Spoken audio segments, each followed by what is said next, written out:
It's Kevin with Rogue Deck Builder. You get 2 videos in 2 days, which is a record for a long time on this channel. But I thought I would talk about this monstrosity of an event that is coming up called the Harvesttide Festival because it is happening while I will be gone in Salt Lake for the Magic Gathering Summit. So this is the event that no one's heard of that is supposed to be going on at your LGS next week on October 27th October 27th through 29th, as these events are supposed to be run for basically, which is another way for Wizards of the Coast to try to move dead product. Let's call a spade a spade. So before I start getting the hate comments or the people criticizing me that not being grateful for Wizards doing something because hey, they're actually doing something for stores. So I want to make the argument that sometimes nothing is better than something when it is just such a slap in the face with such a half-assed run event where Wizards of the Coast doesn't even really seem to care to support this, that they're just putting all the burden. It actually ends up being, like, in my opinion, it's a burden they're now putting on the stores because people are expecting this event to happen. And there is just no or very little guidance from Wizards of the Coast on how to run this. And there's no like hoorah. Wizards of the Coast has not really promoted this. In fact, I can find one post that they posted on August 28th.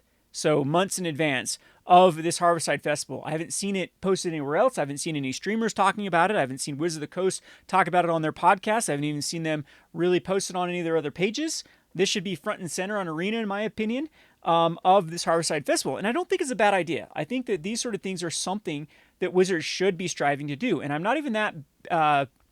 I don't think that moving dead product is, if that's the goal, should be like frowned upon. Like maybe, I mean, this is something that they have a lot of overstock of Midnight Hunt and Crimson Vow. We have a Halloween event type of coming up. This is a Halloween type set.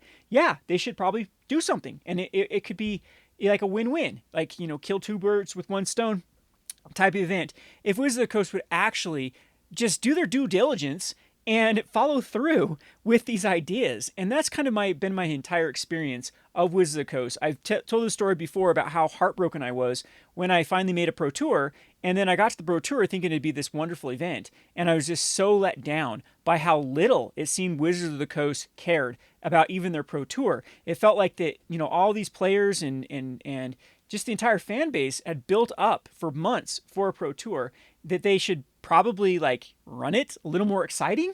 And it was just an absolute disaster, a letdown for me for that Pro Tour. Now, this isn't the first time they've done an event like this. They had tried to do this with Unfinity. They tried to give the excuse that Unfinity was released late and they wanted to do this big April 1st joke set. And since it was released late, we'll do it the next year for April 1st. And again, it was very, very lowly publicized. Like, they had a few posts about it. They gave very little incentive for store to run it, and it ended up being more of a burden than an actual event for stores to actually run their stupid Unfinity event. Then they did it with this commander. It was the stupidest thing ever, where they're having a hard time moving dead commander products because they've been releasing too many of them, especially these intro level commanders. They release the 2 per set, and so stores and distributors, and I'm sure themselves, are just overloaded with this stuff. So they got this brilliant idea: hey, let's go to the local game stores, have them run a tournament where people play in pods of 4, utilizing dead commander decks that no one wants to play because there's no value, and they're pretty boring. Some of those Kamigawa ones and Crimson Vow ones were really lackluster. And then the incentive they gave stores to run it was they gave out some of the Strixhaven Amazon, 5. They only gave 5 per store to give out as prize support. And it's there's not enough prize to go around if this event actually was successful. It was they were already damning it before it was they're well, stores can give out more price support if they want. But then at that point, we have to incorporate that into the cost. And if people were trying to incentivize people to be playing these commander decks that no one wants to play to begin with, how unfun did it really sound to play pre-con commander decks? And that's what this event is starting to feel like for me. That it ends up being just that Wizards of the Coast is more focused on moving this stupid dead product than it actually is of really, fleshing out and doing a good event. And I actually, like I said, I don't think this is a bad idea. I think that a Harvesttide Festival event would be fun. Would be fun to play Innistrad during the Halloween era. What would be more fun is that they would mix the old Innistrad. Maybe they should have kept some supply, and that should have been the incentive for stores. Send them some old school Innistrad boxes, or maybe even this is where an Innistrad remastered would be a great time to re-release for something like this, and not just have this blatant goal of actually just moving dead product. I like to liken this to like a sport, like NFL. Like the NFL was like, hey, we're more focused on moving these jerseys that aren't moving rather than actually like putting an entertaining season on. And that's exactly like, this is Wizards. Wizards are so focused on this crap that they're not even running their game anymore. And it feels like some intern wrote this article and came up with this idea. It's like, hey, Billy, we're going to you come up with some event. We have way too many Innistrad, Crimson Vow, and Midnight Hunt products still lying around. Can you help us? We need to figure out some way to move it. What can you come up with? Well, I like Two-Headed Giant. Oh, Two-Headed Giant. Yeah, how should we do that? Well, let's try 4 Crimson Vow drafts, 4 Midnight Hunt drafts, and we have lots of collectors that still need to be moved, right? Yeah, what are they going for, like $100? Yeah, those are terrible. We somehow need to get these packs open so the market can recover from this. Yeah, let's do collectors, like, and add a collector into the mix, and then build a Two-Headed Giant deck out of this amount of product.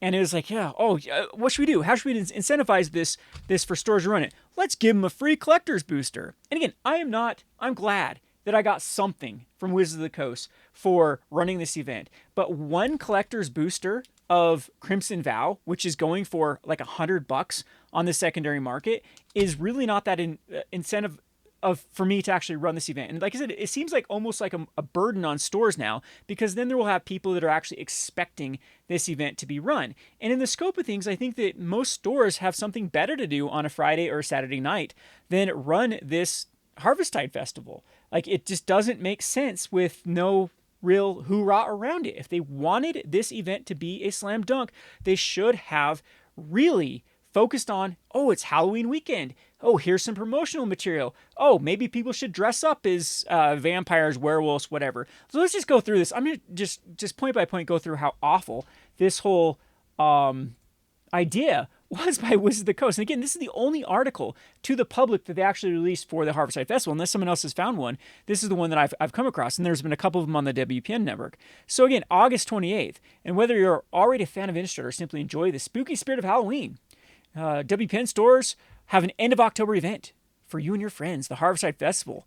So between October 27th and 29th, you can jump into a festival of Two-Headed Giant that lets you build and play to see which Innistrad faction stands on top. Werewolves, vampires, humans. Okay, let's get this out if here this is going to come back to like be pathetic here. So you're thinking, okay, maybe people are going to build werewolves, vampires, or human decks. No, you're just randomly putting teams and saying, you're a werewolf, you're a furry, you're on team, what was that, Twilight? You're on team, I can't remember the people, the two guys, the team werewolf or team vampire, you're team human. And it's just like, there's no rhyme or reason to it. Let's see which Innistrad faction stands on top. Yeah, to what? To what end? They're not building those specific themes. With a friend or paired up with another player, each Two-Headed Giant team will receive 4 draft boosters each of Midnight Hunt and Crimson Vow, and 1 collector booster from either set. With these 9 boosters, and then provide basic lands, you build 2 40-card decks with Two-Headed Giant teams. Wins and losses for your team faction count toward the grand total of wins and losses for werewolves, vampires, and humans to determine which comes out on top of the Harvesttide Festival. And we, as stores, have asked repeatedly, like, well, what are we supposed to do with this? Are we supposed to, are we giving out prize based upon, win percentage? Like, is this a tournament structure thing? Or then are we like supposed to rack up how many humans won and then give prize based upon that? And there's just some basic guidelines, but we got no clear answers. That is it. That is it from Wizards of the Coast. That is all they've done for this event to try to promote it and try to do anything like this. Like look at this picture too. This picture has nothing to do with anything. It's just some 2 girls looking at each other. They found some just stock footage from, just some art from Innistrad and posted it on there. And that is that. That's it. They use the same art here with there. Like, what in the world? Like, how lazy do you have to be to try to, like, somehow, move product? And that's so, like, breaking it down, I was going to break down price by price to show you how pathetic it was, is because then they also did a sale through distributors, but just all the distributors, yes. So the expensive distributor gave 5% off. Which is so laughable because they even, like, this was these sets were actually pre price raises.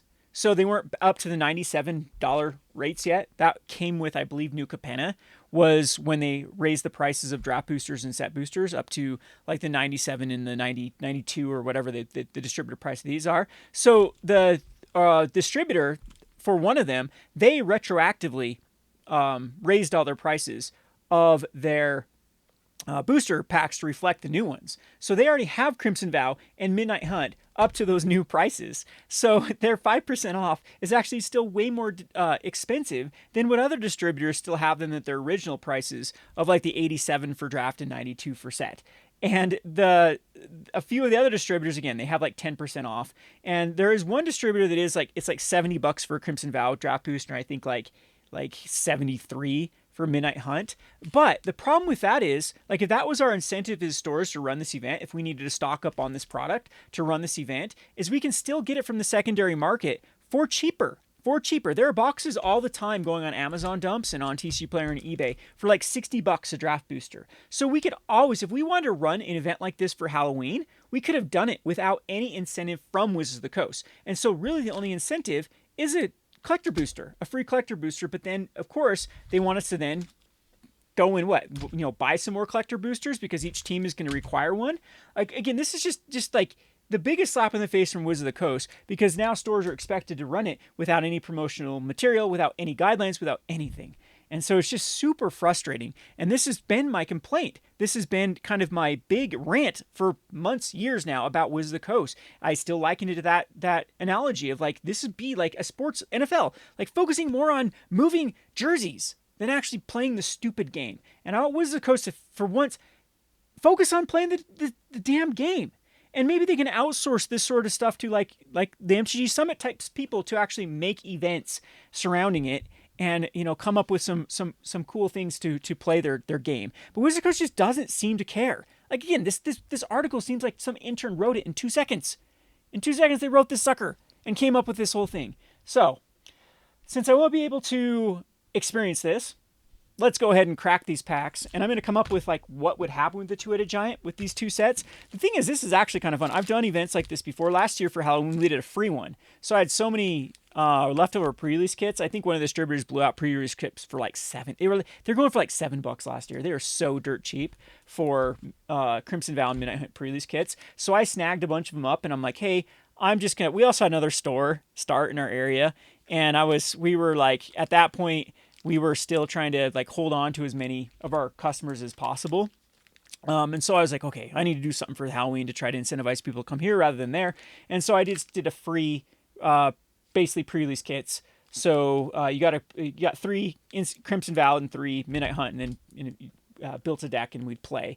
And I was actually super frustrated because I did this free event and then a bunch of them just started playing. They dropped and started playing Commander. And I was like, come on, guys. The whole reason I gave you these things for free is we could actually play event. Commander's just ruined everything in Magic the Gathering. You can't get people excited to play anything but Commander anymore. But anyway, where was I going with this kind of rant video? So I'm going to open these up now that we're 13 minutes into this rant video and see exactly what this event is going to look like and see if it's even going to be worthwhile to play. So I'm going to sort these in colors kind of quick because we've all seen this set over and over. And I can zoom in. That's zoom in, Kevin. So we have the 2 flip cards and, of course, the land that is not relevant. So we have a Jacob, which is actually a pretty decent card here. The Jacob of Hawken Inspector. So these sets there are some that work out better. Like some colors actually have more synergies than others, in my opinion. Because what do we have with like white? I remember like it was enchantments and auras for one of the sets, but it was like humans and human theme for green-white for the other one. So they don't have as good of synergy as, and +1/+1 counters. That was kind of weird too. So +1 counters for one of the sets. And then we have auras and enchantments and spirits in the other one, I believe, for white for the other one. So we do have some neat little combinations that can happen. So the Quartermaster, which is a good card for... So we'll put our rares to the side to see what we're working with. Typically, that's how I like to do sealed, is the bombs are going to come from your rares. So you're going to see, first of all, what your bombs have, and then see what kind of playables you have in the colors. So, got a wedding invitation. And this was white, blue, black, red, green. So the colors I do think synergize quite well are going to be the zombies from black and blue. So both sets actually do a really good job, and like exploit works really well with the other mechanic from of creating tokens, the kind of dead tokens from Crimson Vow. Or which one did I open first? I opened Crimson Vow first. Whoops, I should have done the other one first. So exploit works well with what do they call it? The decay away from the other set. So and then cradle safety. So this is like lower stuff than a regular pre-release though. So in a pre-release two-headed giant, you'd have 2 more packs to work with. So I don't even know why they didn't do 6/6 in one if they wanted it to be like a little more. Scoot over here so I don't know if I get less. I'm trying to get a good setup where you can actually hear me good, and I can I can actually do these box openings without going all over the place with the. Maybe I'll get my ugly mug off of here and we can see more of the cards. So far we're getting a lot of white cards, but typically a two-headed giant, someone's going to pick 2 colors, another person's going to pick 2 colors, and then you are going to usually not play the 5th color. That's typically how it works out, unless you have a lot of good synergy between them. So far I got a lot of white cards, and we have 2 more Crimson Vow packs to go through. Yeah, man, these packs I remember these boxes were so miserable to ship because of these 2 extra cards that they have in the packs with like the day-night and the flip thing. Those actually added quite a bit of bulk to the package, and they end up not fitting in a lot of the flat rates. So this was actually a harder set to ship to. That's a cool card, the Rune of Storm Crew. There's some really cool cards in this set. And again, this is kind of fun with Two-Headed Giant. You can come up with some cool combinations because you're working with a lot more cards. I really love Limited. It's a something valid Epicure. This card sees a ton of play lately in Pioneer.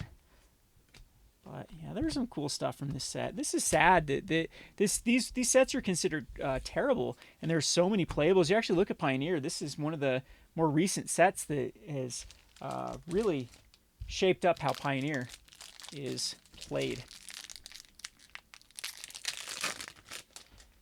I know I'm triggering everyone by biting open the packs. These aren't going to any patrons though, so they're just going to me. This is kind of my theory crafting of what. I guess I'm not putting things. I'm just putting things in colors.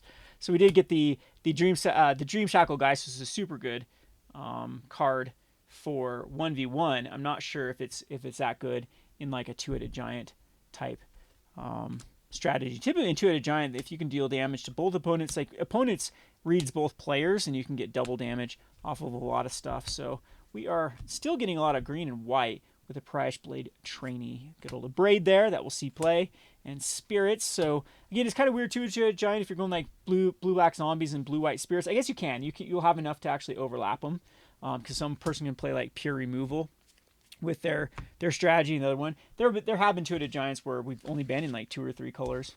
All right, so let's go with the draft booster, and we'll see what the collector booster offers at the end. So we have the Tapping of the Window and Electric Revelations, and maybe I'm going too quick to actually showcase, but man, do we even get a lot of playables in here. This is a good one for gaining life whenever another creature enters the battlefield under your control. However, it doesn't affect your teammate, which is kind of funny. Damage affects both players, but life gain does not. So unless it says each player, not you. We get the Siphon Insight. It was a pretty good card in the standard. I don't know if the Siphon Insight see Pioneer play. I think it does, actually. I'm so out of the competitive format. Good old Plummet, one of my favorite cards. I need to do my Plummet video on here. The Bat Whisperer, huh? He'd be whispering with the bats. Flare of Faith. And we have a lot of good kind of burn spells from Red that I've seen. And some nice little disturb strategies. Again, disturb and exploit work really well together from these 2 sets. So we have the Dawnheart Mentor and Devoted Gatekeeper. I'm seeing a pretty good blue-white strategy going on too. And we have the Geist Flame Reservoir, which deals damage to any target. Too bad it doesn't deal damage to multiple targets or opponents, because it hit both of them. A couple more packs to go here. And so this is what we're working with too today, to build 2 40-card decks. So I don't know if the collector booster is actually going to be more valuable than 4 packs? I would doubt it. I would doubt you would have more. Maybe you do get more uncommons just from one collector pack to, like, you're getting enough commons to work with. Well, maybe you're not getting enough commons as a thing to work with. There's not going to be all that much cards. Mystic Skull transforms into a good old 5/6. I like this card a lot, actually. Helps mana fix and then transforms. The Wake to Slaughter. This one was fun. And we have more tokens. More tokens and lands. One of these lands will ever rebound like the Theros lands. I think the Theros lands are just... I mean, they've just been printing too many specialty lands out of every set for anyone to care. All right, so one more draft booster. And again, I'm not going to build too much of a deck here. I'm just going to kind of go over the highlights of what I'd build if there is a, you know, if we were to run this in a event. Because I don't want to be here for hours. With Ardent Elementalist, this is one of my favorite cards are printed out of the set. I can insert sorcery back. And another Dawnheart and a Tireless. Man, we got a lot of green cards. Fortunately, we don't have a lot of black cards. The Corpse Cobble and the Flame Chandler. And the Tracker. That's a really good card with the 2/3. And the Investigate. What's cool with Two-Headed Giant is you just attack and block. Wow, there's the foil is actually behind. It's like the only foil we opened up out of all those packs. It's actually behind the land. And there you have it with that. And now we got to see the collector booster of what Crimson Vow would have offered. I don't know if you were able to pick or you're... Well, that was the free box I got from Magic, so... Or from Wizard of the Coast. We got the foily token. And then we have the good old Socialite. And I guess you'd pick what you think is more powerful. And I do think Crimson Vow is a little more powerful than Innistrad. Midnight Hunt. And then we got the Disturbed. And the Frenzied Devils. The Fugue, and then the Foil Island, and the Tormented Prophet. If you draw a card, exile 2 cards, you can play them with your next turn. And the Sinister Waltz, choose 3 target creature cards in your graveyard, return 2 of them at random to the battlefield. So we actually have 2 of those ways to bring back, and you actually can get some cool self-mill strategies. I don't know if we found them, though. Another Vidalin Estate, though, it doubles on the Vidalin Estate. So like Black-Red Vampires actually look pretty good. At that point, you can actually splash in white if it's worthwhile. And it seems like we do have some good vampire. There we go. We got the Edgar Charm Groom. So I think that's probably the route right now is what we go is someone playing Mardu Vampires. So that would leave like what green and blue for, which is actually a pretty good like tempo strategy to go. And we have the Thrill of Discovery for the Search of the Count's Castle, as well as a Sundown Pass, which also helps with the fixing with the Mardu Vampire. So like this route too with Two-Headed Giant now is we'd have Evolving Wilds, Sundown Pass, and 2 Vidalin Estates, which would really help cast the vampires. And as far as black is concerned, black and red, I did see we did get pretty good vampire strategy going with the blood tokens. So we'd have the Falconwrath Celebrates. I mean, Flame Chandler could be okay. Ardent Elementals, of course, could be playable. And then we do have the... this is actually cool because Falconwrath Perforator, I believe, do you actually declare which player you're attacking in it? I think you just attack and it says defending player reads as both. I'm not sure how this one actually reads in Two-Headed Giant, but that one's actually pretty good if it does hit both of them. Typically, you don't want to be in too much of an aggro shell if you're in Mardu. But if the Slash, of course, would be good. We'd have another Perforator. We have this like instant sorceries that's pretty decent. And again, we wouldn't have to be so pigeonholed into like going green-blue because there will probably be enough white, especially like the white-blue spirits is probably the other route that looked pretty good. But or white green humans also. We could go like a double aggro strategy. Stolen Vitality and a Braid would be pretty decent for it. But actually, we didn't get a lot of like blood strategy. Yeah, that's actually pretty bad. We didn't get a lot of wolf strategy either. But these are like the Keswick Flamebreaker. We did get a lot of Spells Matter. So Spells Matter could be the other like blue-red Spells Matter deck. Could also be pretty good. We get any? Did they have any soul? They didn't have any vampires that were just in white, did they? For the. But so far I'm pretty disappointed because I just don't think you get enough from that. Yeah, it's like gonna be a dumbed down Two-Headed Giant. With the Bloodsworn Squire, which was a vampire. We have kind of a dead card there. We have another Socialite in here. Got a good old Morbid Opportunist, which is super strong in Two-Headed Giant. Now we've got an Interloper. Got a nice little zombie. Got a werewolf. And I mean, Bat Wisher is okay. If opponent lost a life, you get a 1/1. I mean, it's okay. It's it's not even the greatest at this point. Opponent lost life, you get a +1 counter on target vampire. Another Whisper, Duress. I mean, we have this little decent little blood token strategy going, but it's not the greatest. And unfortunately, like a bunch of these red-black like reanimation cards are pretty weak. We didn't get any like bigger cards. I think it's still worthwhile to try to run that Sorin, or not Sorin, the Edgar Markov. Wake the Slaughters also. Choose up 2 target creature cards in your grave, and your opponent chooses one of them. Return that card to your hand. Return the other to the battlefield in your control against haste and exile it. See, and these are pretty good if you have like things that are worthwhile to reanimate. We had 2 of them here with the Sinister Waltz and the Wake the Slaughter, but it just didn't seem to get there.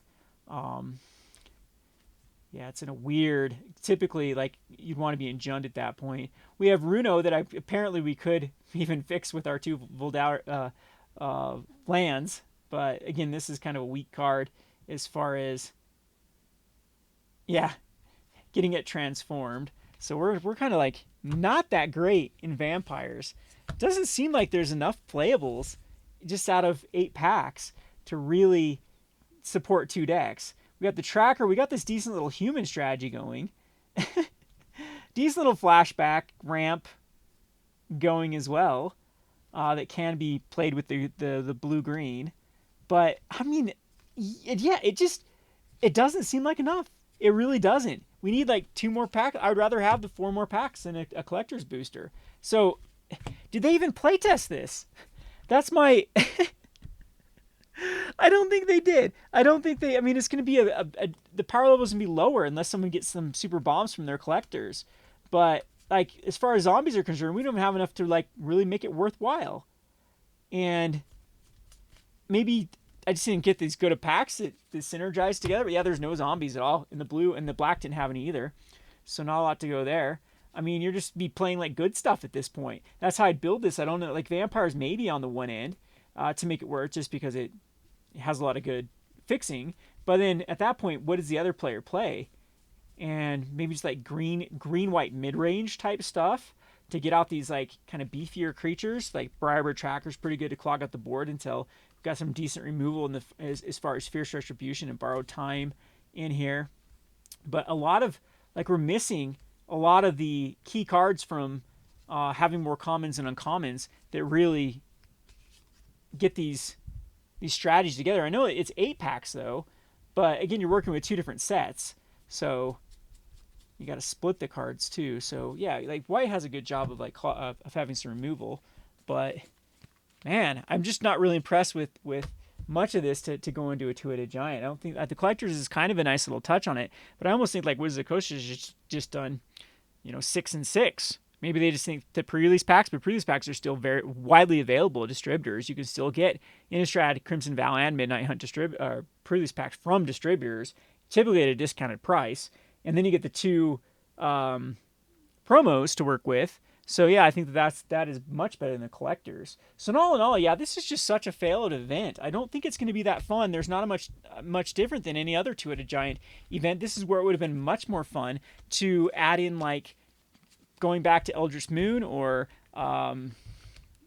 Shadows or Innistrad or OG Innistrad or Dark Ascension, like those type of things that are being mixed in or allowing players to pick any set from Innistrad, and then doing like 10 packs instead of 8 packs or 12 packs or something. Like something would have been a lot. Like again, I don't think they really tested or fleshed this out to understand if it's going to be a good experience or not. And it was the same thing with like the Commander event that they ran.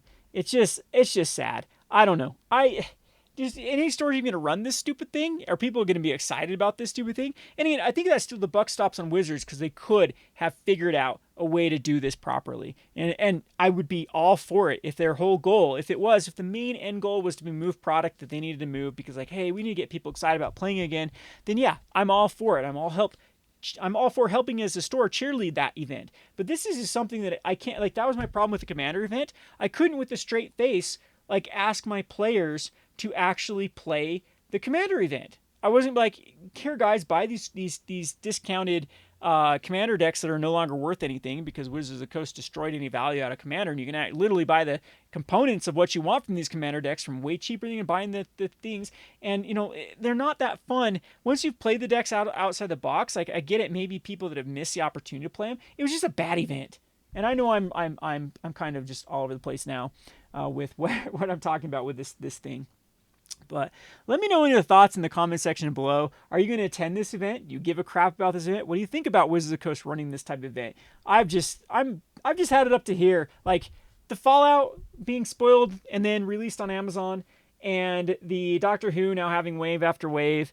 And again, it's the thing is they're still able to FOMO it and sell, and it's just the problem is it's Wizards of the Coast. I think they themselves feel like they're being super successful, but they're not a game anymore.